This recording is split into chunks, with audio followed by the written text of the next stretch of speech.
أعوذ بالله من الشيطان الرجيم بسم الله الرحمن الرحيم واعلموا أنما غنمتم من شيء فأن لله خمسه وللرسول ولذي القربى واليتامى والمساكين سبيل العظيم۔ آج پارہ نمبر 10 اور 11 کا آدھا حصہ تلاوت کیا گیا۔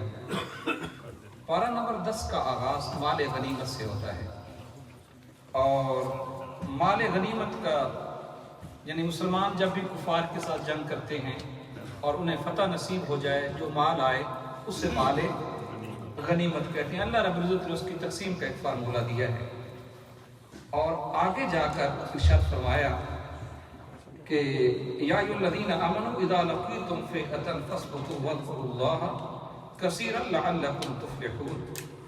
اے ایمان والو، اذا لقیتم فئۃ، جب بھی تمہارا دشمن کی کسی فوج کے ساتھ مقابلہ ہو، فاثبتوا، تو ثابت قدم رہا کرو، واذکروا اللہ کثیرا، اور کثرت کے ساتھ اللہ کا ذکر کیا کرو، لعلکم تفلحون، اور تم فلاح پا جاؤ گے۔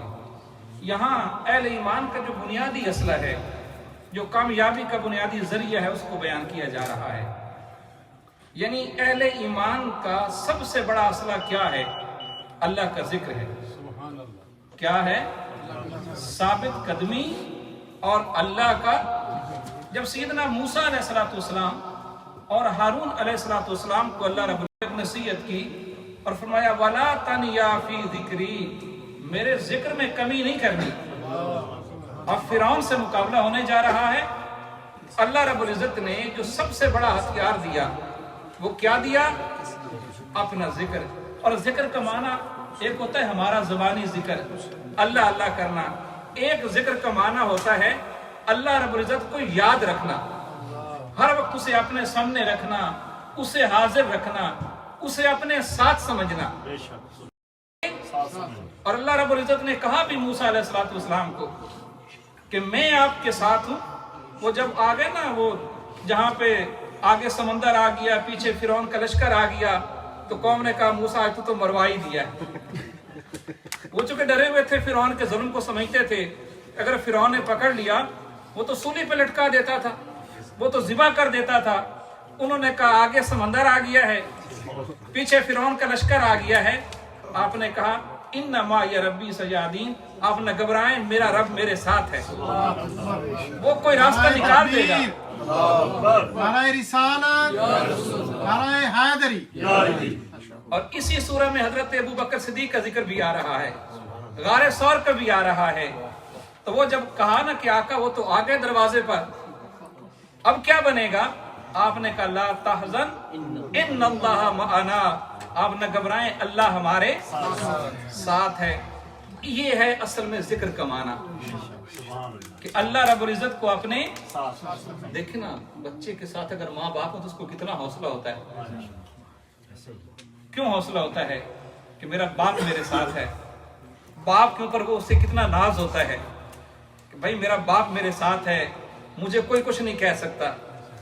تو آپ تصور کریں اگر انسان کا ایمان یقین یہ ہو کہ میرا رب میرے ساتھ ہے، پھر آپ تصور کر سکتے ہیں اس کی طاقت کا عالم کیا ہوگا، اس کی جرأت کا عالم کیا ہوگا، اس کی استقامت کا عالم کیا ہوگا۔ یہ معنی ہے اللہ کو یاد کرنا جب آپ دشمن کے مقابلے میں جائیں۔